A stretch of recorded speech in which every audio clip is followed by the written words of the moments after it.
to listen to myself, to trust my gut.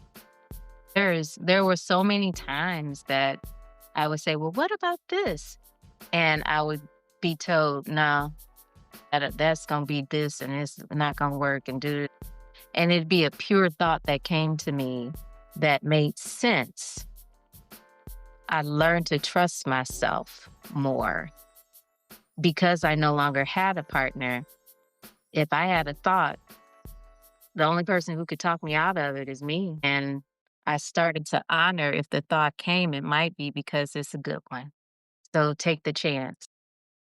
I wanted to create a space, an offering, if you will, where we can experience the human spirit through conversations to make connecting with others matter again. There is a need for a sacred and safe place to simply be, with no judgment and no ridicule. A place where storytelling stimulates peace-filled conversations. Conversations that allow for our guests to be seen, felt, and heard. Conversations that help to build a bridge for connection and community with our audience. And conversations that create new perspectives. This is the conversation piece. We invite you to sit back and enjoy. Greetings, everyone, and welcome to the conversation piece. I am your host, Keli. Today, we are in conversation with Reine Keis, the love and magic behind the plant-based cafe, SweetArt Bake Shop here in St. Louis, Missouri. Reine is not only a well-known and well-loved chef and baker, she is also the creator of her own cake mixes, Love and Magic Mixes, and is an author of her highly anticipated cookbook, The Love and Magic Kitchen. Welcome to the conversation piece, Reine. Hi, Kelly. Thank you for having me. I'm super excited. I love that you mentioned the cookbook because it reminds me to get on it, keep working on it. Like, yes, you have to finish that book. You have to. So, yes, thank you. Absolutely. And thank you for being here. It is a pleasure to have you on. As you know, I have been a faithful customer of SweetArt Yes, since 2009. And I remember, like I told you before, introducing your vegan brownie to my father, and he was in love. I mean, he was like, "This is vegan," and I was like, "Yeah, Dad, it's vegan." And yes. also, congratulations again on opening your second location, SweetArt 2. We are actually in SweetArt right now to film this. So, congratulations again on that. Thank you very much. Thank you. You're Labors of welcome. love. You're welcome. Absolute love and magic. Love So and let's magic. let's Yes. dig right on in. So Okay. you are originally from McKenzie, Tennessee, correct? Correct. Yes. Southern through and through. Yes. So how did you get into baking and how was it growing up there? So my family was a little bit on the gypsy side as far as moving a lot. So though I was born in McKenzie, we stayed there for a few years. Our hub of our family is still in that region. Then my parents moved to St. Louis. Then they moved to Los Angeles, California. Then they moved back to St. Louis. Then they moved back to Tennessee. So it's been a lot of hopping around, which was great for me. It didn't feel great then, but it made me learn how to be adaptable to new environments, and really love myself because sometimes I wouldn't know anyone and had to start all the way over. But my mom cooked and baked, and so did my grandparents. My grandfather and my grandmother cooked and baked. And I'm the only girl amongst three boys, so I kind of just stayed with my mom and learned from her. That's how I got started. Do you I was going to ask you about living in Los Angeles. How was that experience for you? You know what? I loved it. But you love things that you don't know anything about. Uh, we were not in a good neighborhood. I believe we were in South Central. I didn't know because it was like from 6 to 11. I went to a really good school though and had really great teachers who pushed me. And that's when I learned that I was smart. Unfortunately, at that time, my very best friend's brother had been killed, and that was becoming kind of common. And so my parents, with having three brothers, said it may be time for us to move back to the Midwest. So around 11 is when they said, "Hey, we're packing up and we're leaving Los Angeles." But I really learned a lot, and I really had some great teachers in the schools that we went to. And you also had experience of living abroad in, how do you pronounce it? Is it Lyon, France? Lyon, yes, in Lyon. Yep, I went to St. Louis Yes. University. I majored in English and French, and the one of my French professors was like, "You should go to study abroad in Lyon." I had never even been on a plane before, so the thought of going to study in another country was mind blowing, but it's also something I always felt I would do. Like I felt one day I'm gonna do this. I mean, maybe I manifested it. I don't know. I didn't know anything about that back then. Um, but I remember going, yeah, I should go study in France. That sounds right. Um, I remember telling my mom, "Was like, I'm going to go study in France." And she said, "Oh, Nikki," she calls me Nikki, "I'm gonna pray against this." Though she would always be like, "You should see the world." It was just when I finally had the opportunity, she was so nervous. And I don't blame her. I would be too. Now that I am a mother, I would be terrified. But yeah, I went and I studied in France. I learned so much. I loved eating at the pâtisseries every day, multiple times a day. And that made me want to bake even more because though I was surrounded by this fancy French pastry, I really just wanted my mom's peanut butter cookies and a chocolate layer cake. So eating in France made me really want to have the comforts that I was familiar with. What was the moment that you said to yourself, I'm going to open up my own bake shop? Uh, I married someone who had a sweet tooth. And when you are a wife, a new wife or an old wife, I think even though I'm not married right now, I think when I remarry, if I remarry, I will still be the type of woman, wife who wants to like make what my husband enjoys and that sort of thing. So I married a man who had a sweet tooth. And I just really got into baking. I was working various jobs and I would come home and bake and just enjoyed it. And I was going up for a position at a local magazine that I'd been freelancing for. And I had gotten to the final interview with four editors. One of the editors, the very last question, I was leaving, that one editor said, "How many kids do you have again?" And before I could answer, another editor said, "3." And her eyes got really big. And in the pit of my stomach, I said, "All the things I talked about in this interview, all the freelancing I've done for you all, your takeaway is that I have 3 kids." And I said, "Not gonna give me this job. Even though I've been working for them, they're not gonna give me a on-staff position." And as I was walking across the street to get into my car, and Kelly, I needed this job. My former husband, an artist. Money was not consistent. We did not have health insurance. It was just so much we did not have that I needed a consistent, quote unquote, corporate job. Um, but when she said that, I thought, they're not going to give me this job. I walked to my car and I said, "This might be the time you're supposed to start your baking business." And I just started. I just started. I was still working various part-time jobs, but I started selling cookies through my brother at the job he worked at. And then I started doing farmers market. Then the space came open in Shaw, where I lived.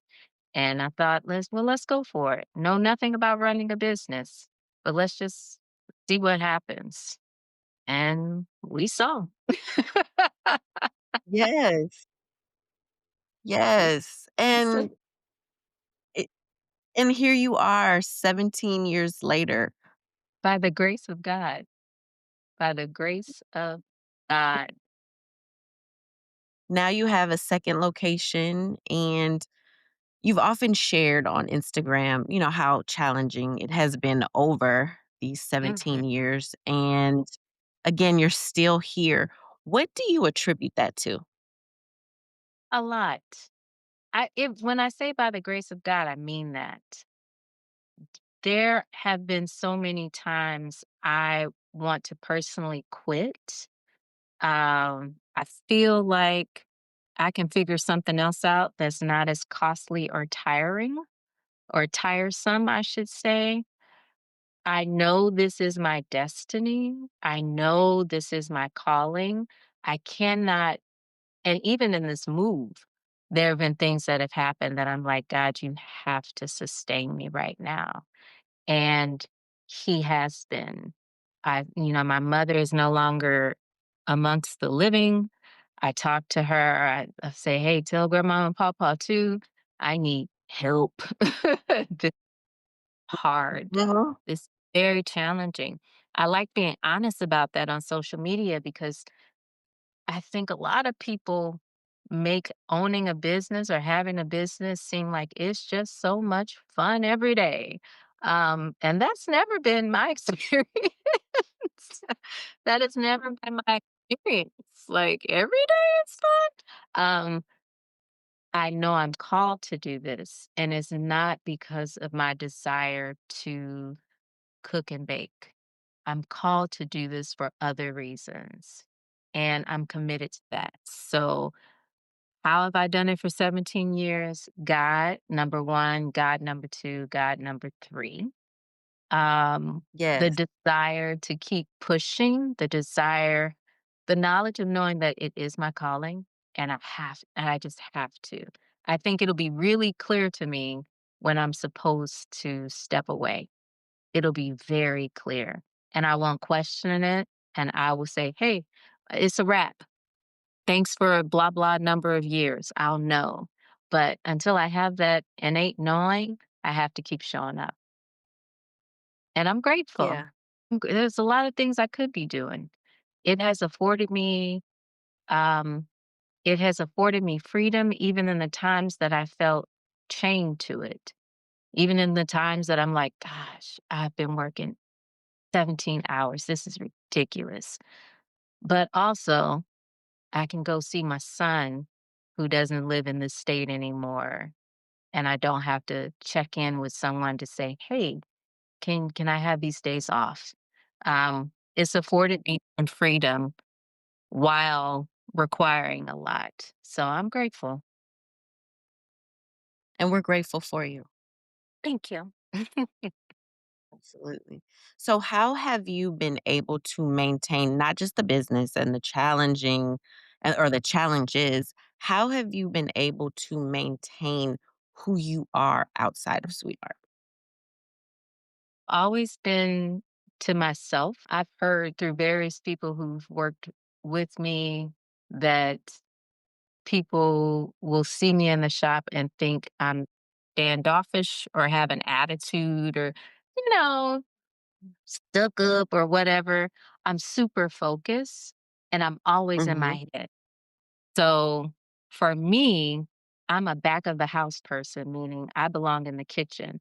But if I have to run out to the dining room, I'm not typically checking my face until this past year. Have I been like, how about you smile a little bit when you go up there? Because no one knows that you're coming out and you're thinking, I got to finish payroll. Oh my God, sales taxes. Oh my God, it's slow. Oh my God, am I going to make it? Oh my God. Like there's so many things that's on my mind as I navigate the waters and of the space here. Um, but I am to myself so much, and I do have such a strong faith. I meditate, I pray, I check in with myself. I have a very close knit family. I have three amazing brothers who, ooh, Kelly, I think I'm gonna cry and I don't have no tissue. I'm looking around for tissue now, so I'll like get the tears up a little bit. Um, I have three amazing brothers who have always held me down in every way they can. And I'm just very grateful. So I have a nuclear family that's amazing and they know me so well. I think sometimes people are trying to show the world who they are, and my family is my world. So I've never had to do that. I'm I'm here, I'm doing what I love, but it's easy for me to stay who I am because of my family and because of the connections I have, my immediate family. And that's amazing. That's a blessing because not everybody has that. I don't have that. I have a very small family. My parents are no longer here. My sister lives in Houston with her family. And, I came back here for my father. And Mm, so it's like, I mean, I have an extended family, but we're not close. So to hear people have that nucleus and to be able to rely on that, that gives me a lot of inspiration, for when I never gonna have children. I mean, I'm past that age, but, when I do create my own family, with a partner or whatever, and then welcomed into his family, I mhm. I admire people who have that. It's a beautiful situation. So thank you for sharing that. Yeah, it's been a blessing, and I don't think I even thought much about it until my parents passed. Um, how important my brothers are to me and how much they do show up. But yeah, now I'm like, whew, I'm very, very grateful, very grateful. Yeah, me too. I'm grateful for you. Now, you play music or whomever plays music. Music is a staple in sweet art. How did that become a staple? Um, always when I lived in France, I would walk into different cafes and they always had music playing. And it was just something like it just it's the background. It's part of the artwork. It's part of the art of the space. It's as important as a painting on the wall. You come in and I've had people who've worked my front of house and they'll pick the music that they like. And that's when I realized, no, it needs to always be music that I like because it is my home. I want people to come in and know, I want them to come in and know a Black person owns this space. I want them to see Black people on the walls. I want them to hear music that resonates to my culture, and that's important. So at times when somebody changes the station and I come out and I hear something that is unfamiliar, uh, I will be like, "Oh, where's Al Green? Uh, where's Tony Braxton?" Like, it's part of the space, it's part of the art. It's not just baked goods, it's music, it's how this chair is, it's the glasses that have the little flower in it. Every element is important to curating this space. Absolutely.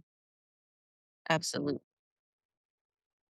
And like I said, that's been a staple the 16 years that I've been coming here. Mhm. It's almost like a warm hug. You Yeah. walk in and you hear the music and I grew up in a home where my father played music all the time. So Mhm. music is a staple for me growing up. So coming into sweetheart, I've been talking about sweetheart for 16 years, but coming in here, it's like a warm hug. Yeah. You're at home here. You are at home, and that's what I want people to feel like, especially in this new space and for however long I'm here. I want people to come in and feel like they can find a corner or a space that feels like home where they want to stay for a while. The beautiful thing about Sweet Art is even though the space is a little bigger now, the energy to me is still the same. I've had people come in and be celebrating great, great things and they're excited and that energy is flowing. I've had people come in and they've just filed for divorce or they've just lost their mom and I can feel that energy and I'll be called to say, "Hey, how you doing?" And I've had people just break down crying and lying. That's more of what it's about than selling some cookies or a taco. It's more about creating a space where in your high of highs and in your low of lows, you may come here. And that blows my mind that someone can have Mhm. a great, yeah, I'm celebrating life, or oh my gosh, something horrible just happened. And I'm gonna go to sweet um and being open spiritually to see it and feel it and then act on it because people need that. Yeah. I mean, I'll tell you that, I was driving here actually, I had parked on the side of the building and got the call that my dad transitioned, Mm. and I screamed and was about to go down. I looked to my left and I saw a UPS truck, and it just so happened that the women in the shop next to you, their window was up, and when they heard me scream, and they grabbed me and took me into the shop, and they saved me, really. And so once I calmed down, I text everybody, and once I calmed down, I walked in to get my food, and I broke down. And I don't even think the gentleman is there anymore because 'cause it's been 2 years this month. And he was like, "Are you okay?" And I was like, "No, no, I'm not." Mm. But Uh, I mean, I was at SweetArt when I got the call and, was comforted again by the women next door, but I was here, at the other location when I got that call and did my breakdown, broke down in the car. So, yeah, I mean, this is home, you know? yeah. Oh, And yeah. that's exactly what you created here. So, Mm, I'm thank grateful you. for that.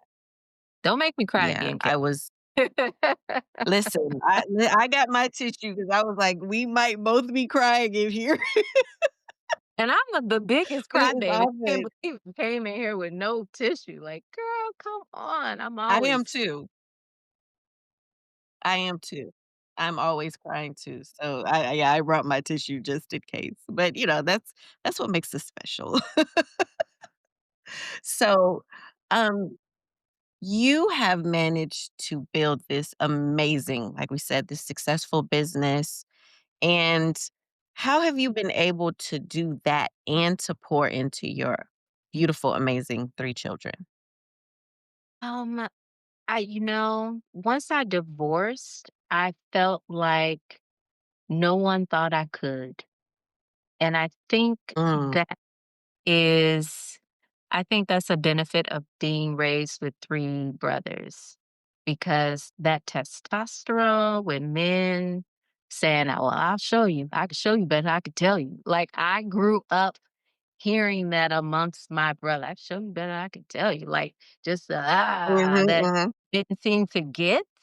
Um, that happened, and I said, "Bet. Show you better I can tell you."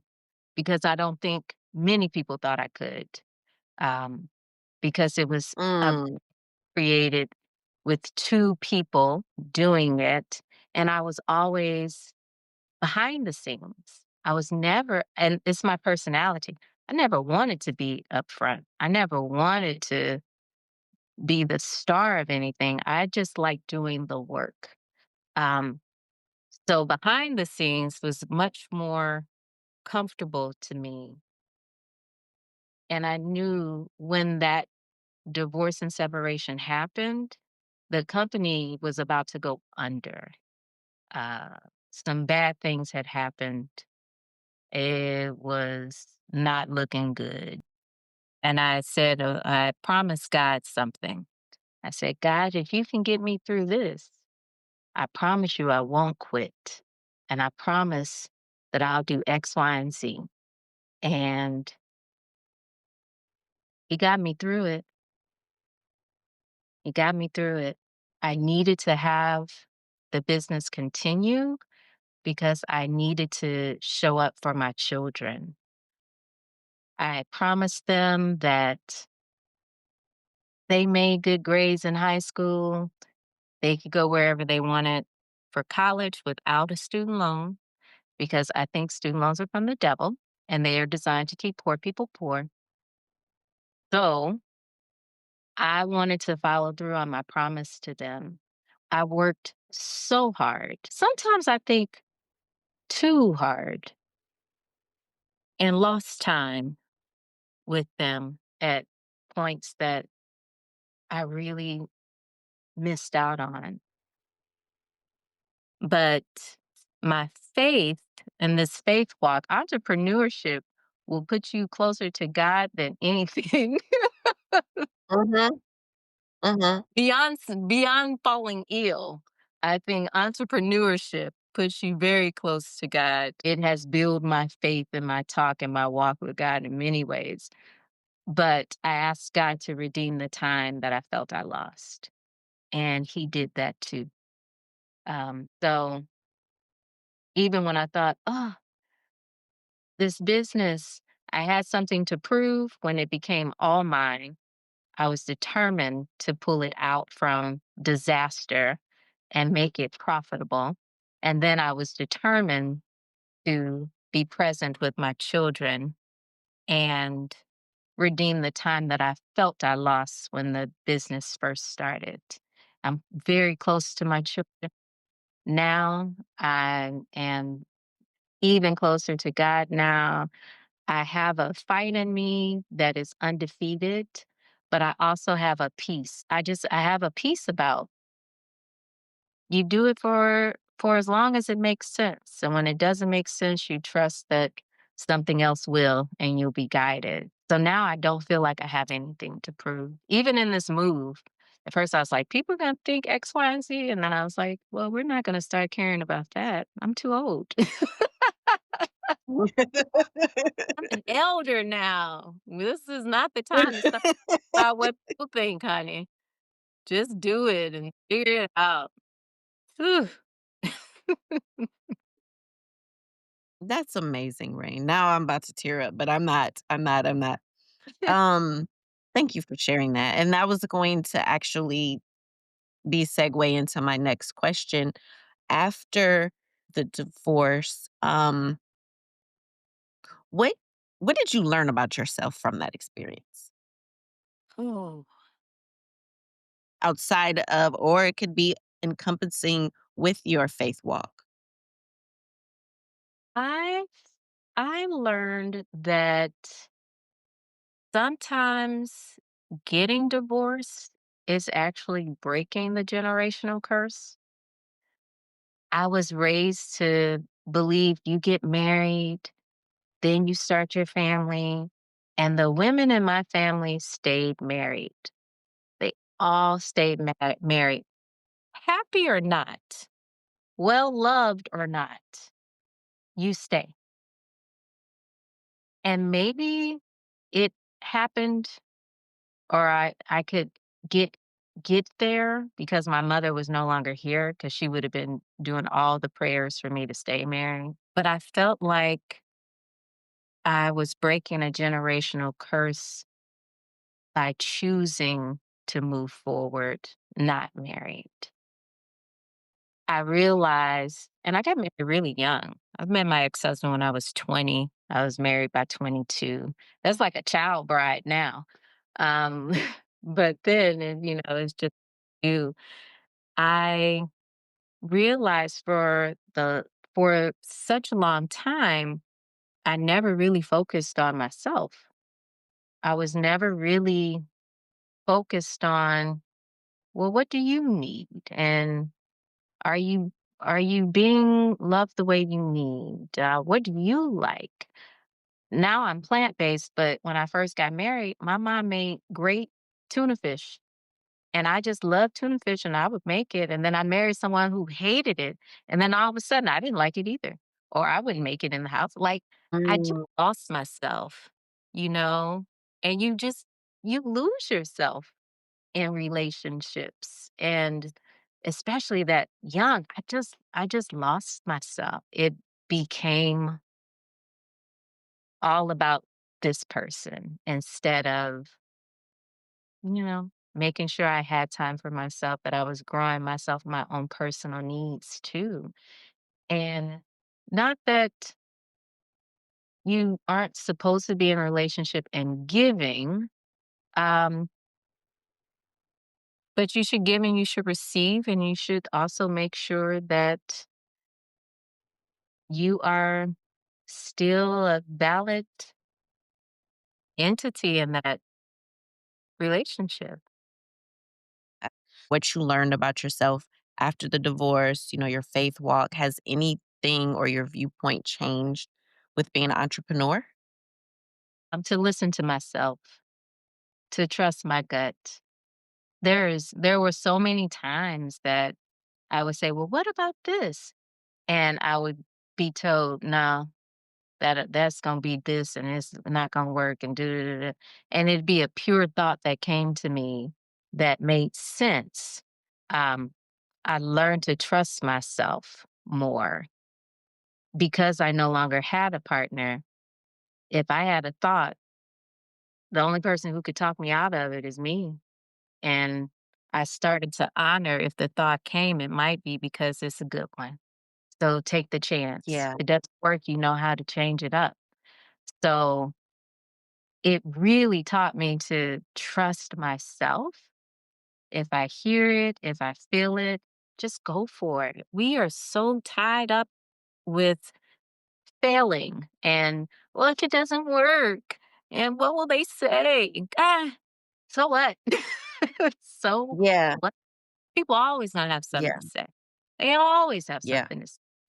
But if you don't take that chance, the only person missing out is you.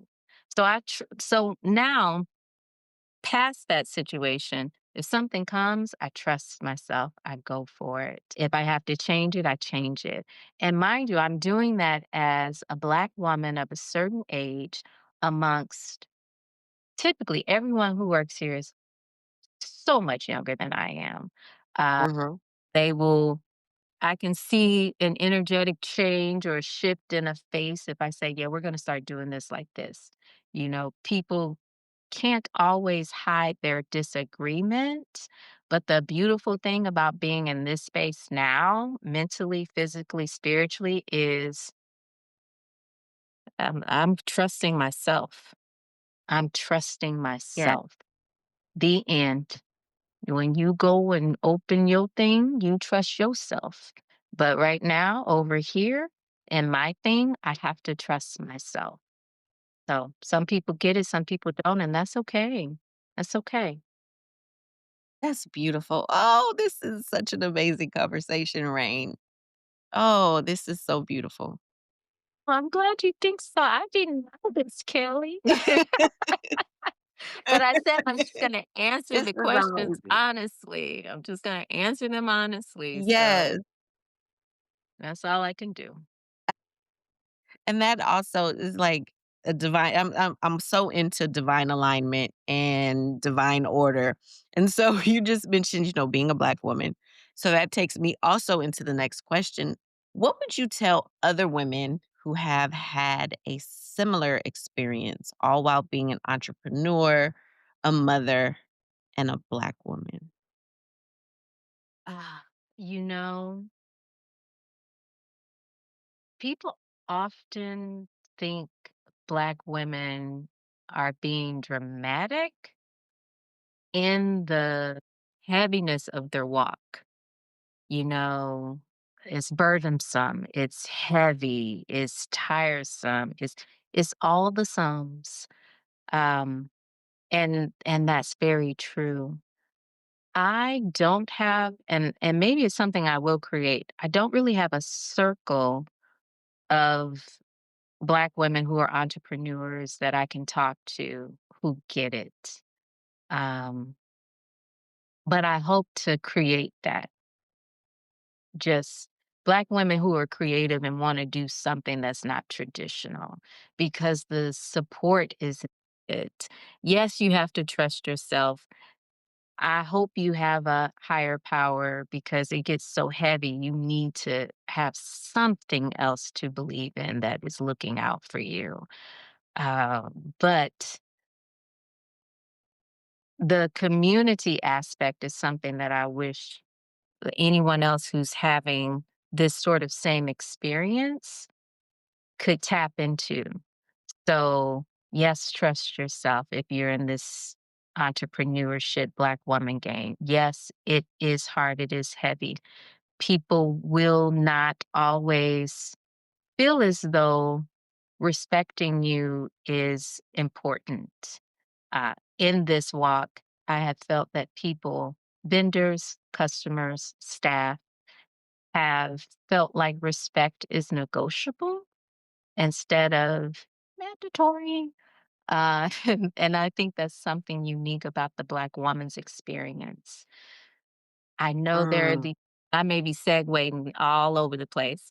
I know that there are these somewhat toxic podcasts that pit Black men against Black women. I think that mhm, is designed by other entities to continue to break apart our culture because there is not a pit against. It's hard for us all.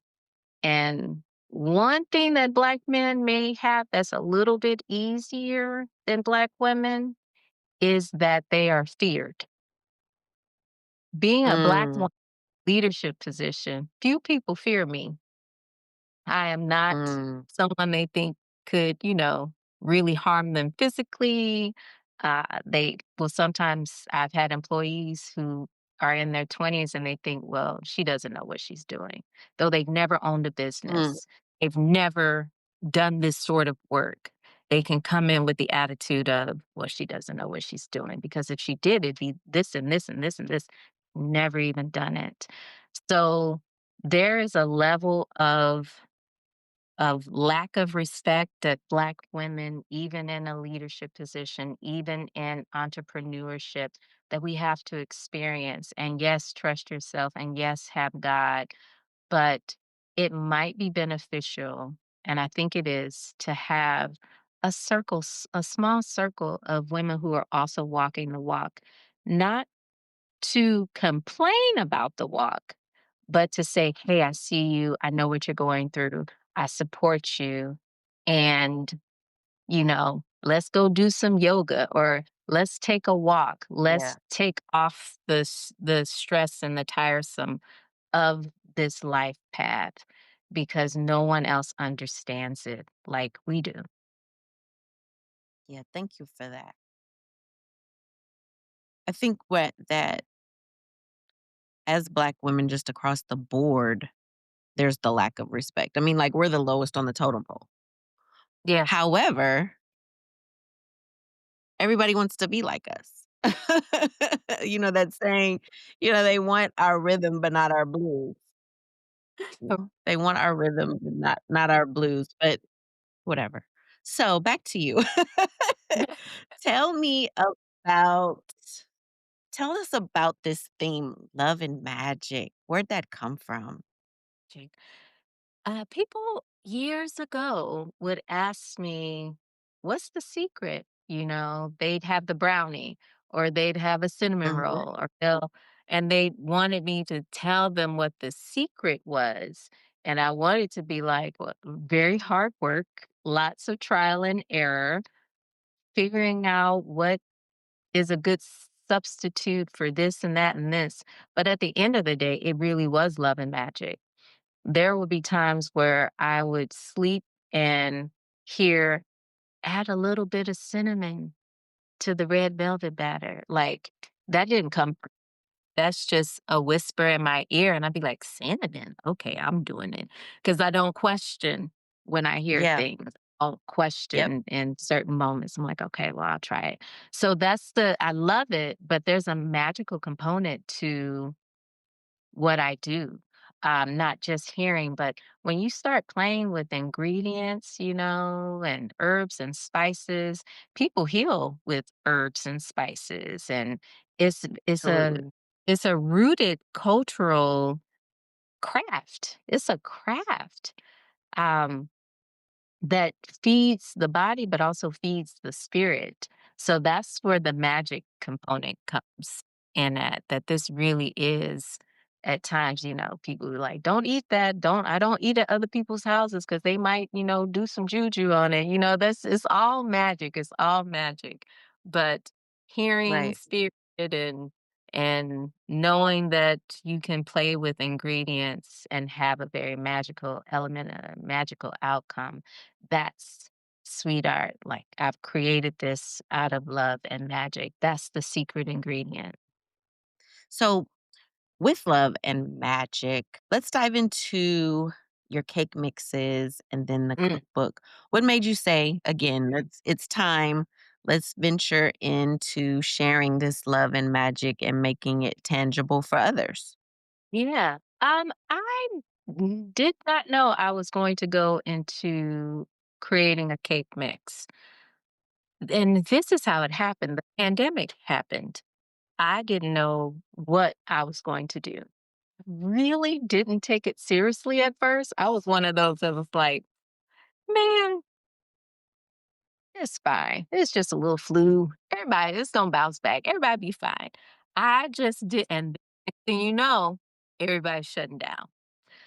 I was in the back of the kitchen by myself because we had decided to, back then they were like, close to shorten the curve. I can't even remember the saying that was hashtag everywhere.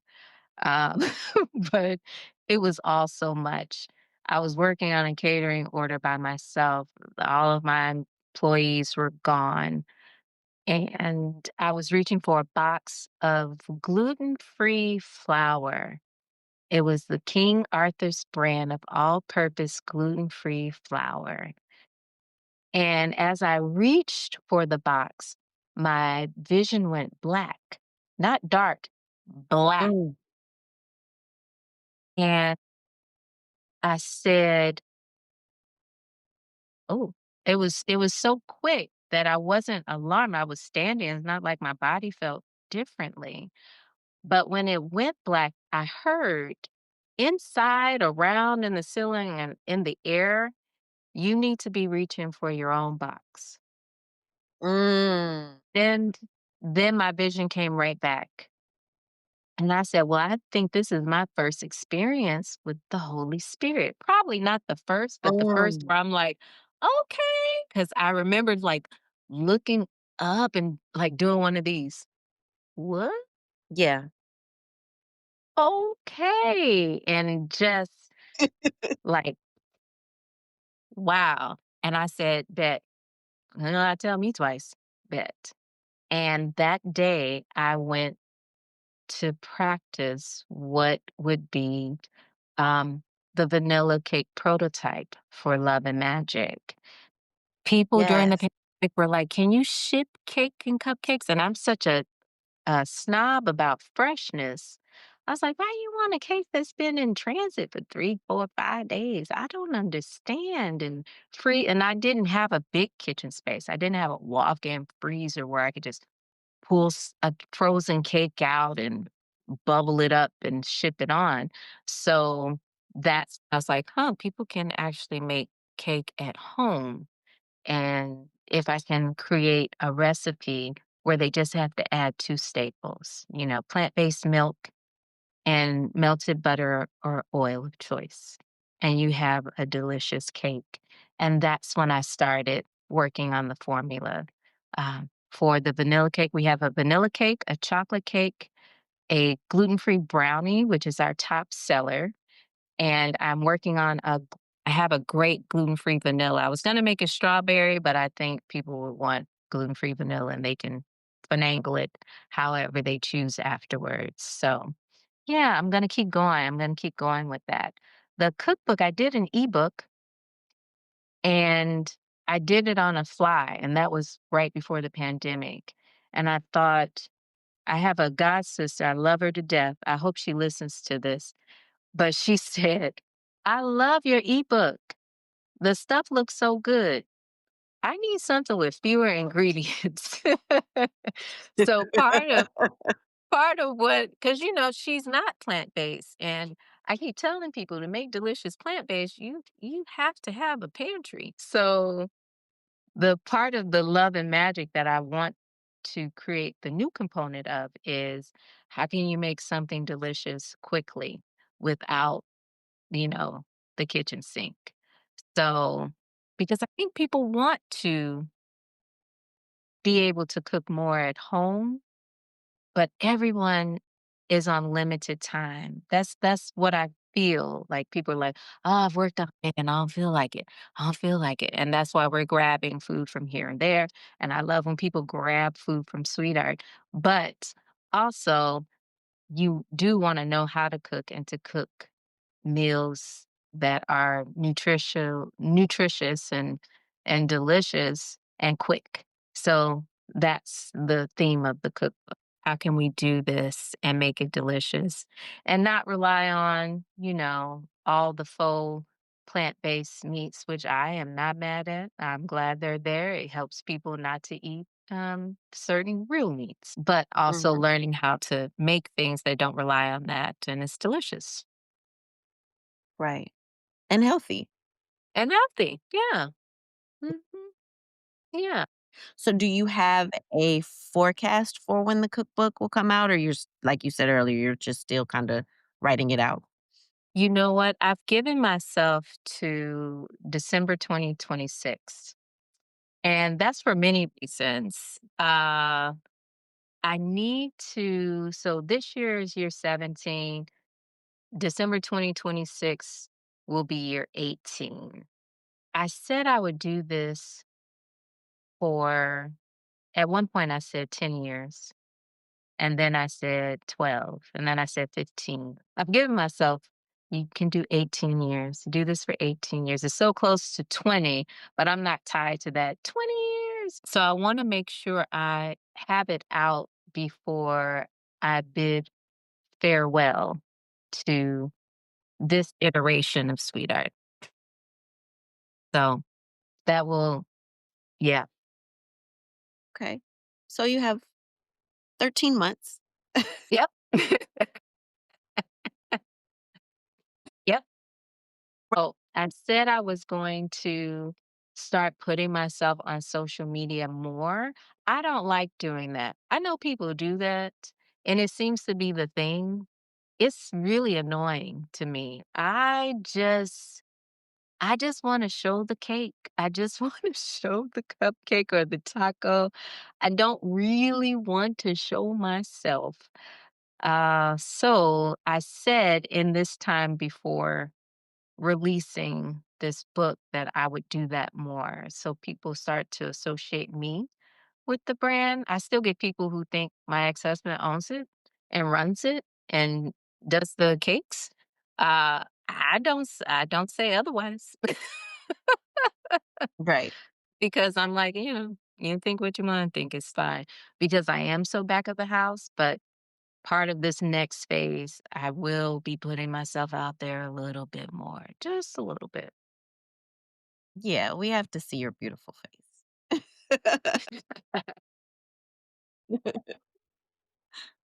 So tell me, Rain, if you could tell your younger self something, what would you tell her? Oh, Lord. Hmm. Man. You know, I would tell her that she has the answers. She has the answers and she has nothing to prove to anybody. She has the answers. That's what I would say. I just got a weird calm about that. I think I need to remind myself present day, Rain, you do have the answers and you don't have to prove anything to anybody. You don't. Mm-mm. That's right. Yeah. That's right. That's beautiful. So, who is Rain Keys? Reine Keis is just a girl, as this big old elder. I say it. often. I say that often to those I love. I'm just a girl, because we are raised in a society, especially as Black women, we've had to fall out of girlhood so fast, uh, with the life responsibilities that are put on us before we're quote unquote adults. So I feel still very much like just a girl, just a girl figuring it out and taking a chance. Um, I am a woman of extreme faith. Even though, even on Monday, I was like, "Oh God, are you sure? Oh, I think you can have extreme faith and still question, still be like, I'm a little pensive. But if you're still taking those steps, it's not like you don't trust God. It's just that you are human, still very human. So I'll still making the moves. And in the moments of doubt, that's my humanness. And I have to allow room and grace for that. My faith Yeah. propels me to keep moving. My humanness will go, "Are you still there? You still got me, right? Okay, I'm still going. Please send help." Um, so I do have extreme faith. My biggest success, ooh, don't cry. My biggest life success is that I've raised children who can come to me for anything, and I've seen it. I don't know if I had that with my mom. As much as I love my mother, I don't know if I had that sort of relationship where I could go, "Hey, I'm falling apart a little bit, and I need your advice on this, and this." Each child, and I have 2 boys and a daughter. Each one, now that they are well, 2 just graduated from college in May, and 1 is doing his junior year, in Brooklyn. They've all had life experiences where they have come to me distraught, sobbing, anxious, unsure in ways that I have never had that experience with a parent, and also with very few friendships. So my biggest success is the mother I've become. I feel as though parenthood, and especially for me, motherhood is a covenant. I take it Mm, seriously. Uh, yeah. I've had people I've dated be like, "You love your kids so much." Yes.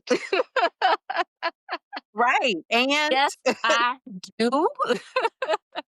Motherhood is a covenant. This is serious spiritual work. And when you have a partner, that's also a covenant. They say marriage is a covenant. That is serious spiritual work, these relationships. So I am most proud of the mother I've been allowed to be for my children.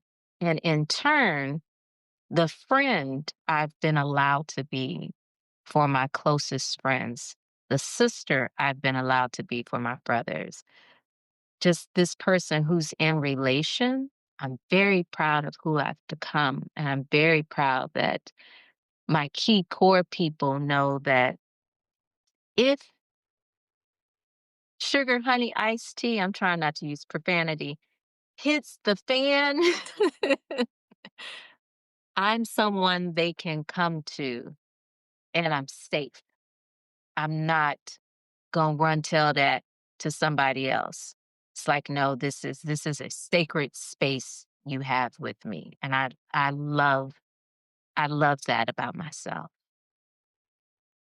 yeah, yeah, and that's how I feel about the conversation piece. It's a sacred space. It's not just your regular interview. It's a Mm. conversation. and Yeah, we're here to build community and create connection through storytelling, one story at a time. So I'm so grateful that you said yes to this. So what's that's so next for you?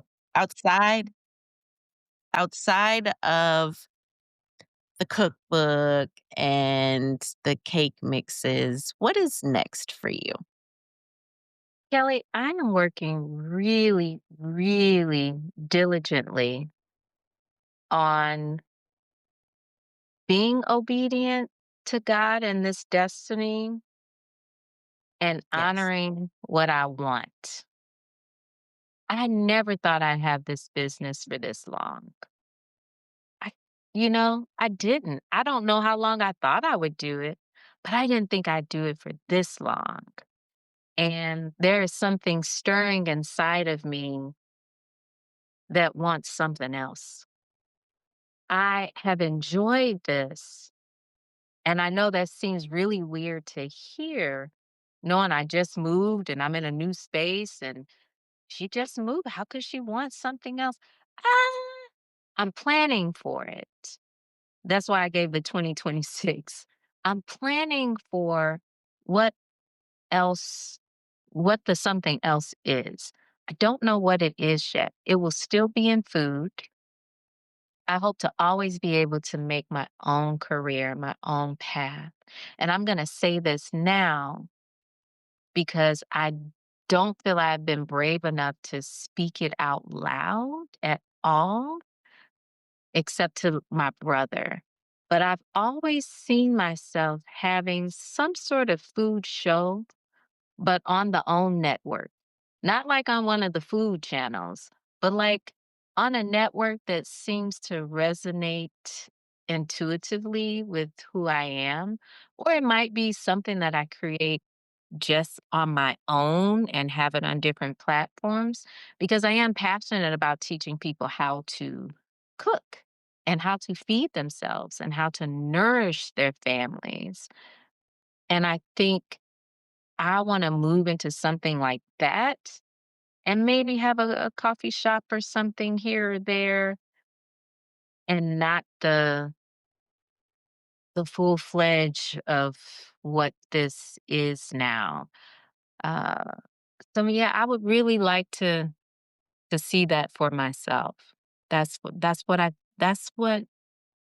if I could have anything I want, I would like to do that and do classes and make cookbooks and be a fabulous entrepreneur in different ways. Success is a broad spectrum, very broad. You can have one place, you can have seven places, you can have 15 places, you can have no place and Mhm. still be successful in your life. And now that I am in this last half or last part of, because I always say I'm checking out of here in my 80s. So I'm in the last part of it. Uh, I really want to keep living the life.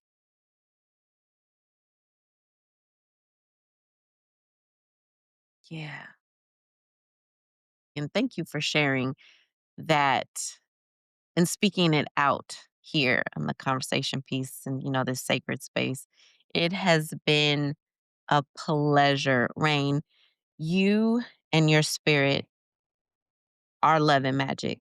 When I first met you, I was like, oh my God, she's just so beautiful. And your spirit is just, it matches that. And I'll tell you a little something. When I was really, really, really in a place where I was like, I don't really want to do the conversation piece anymore.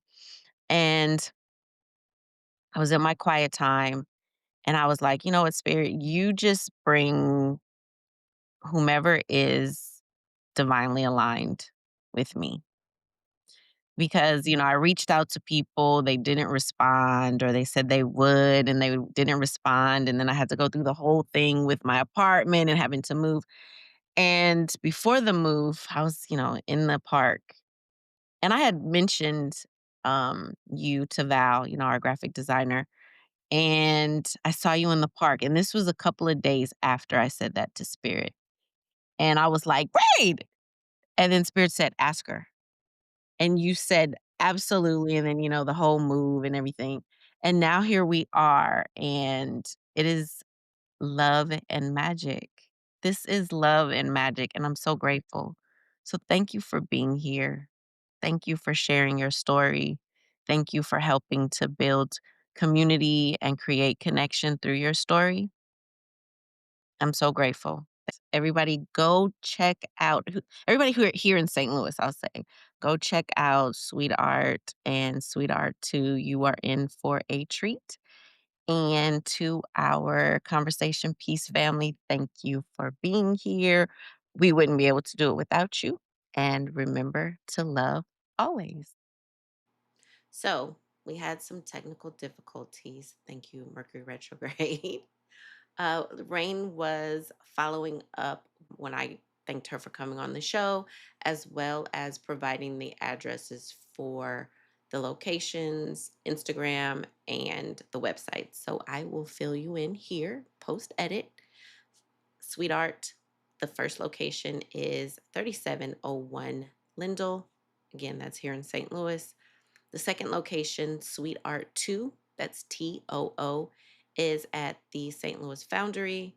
Website, www.sweetartstl.com. And Instagram is Sweet Art St. Louis.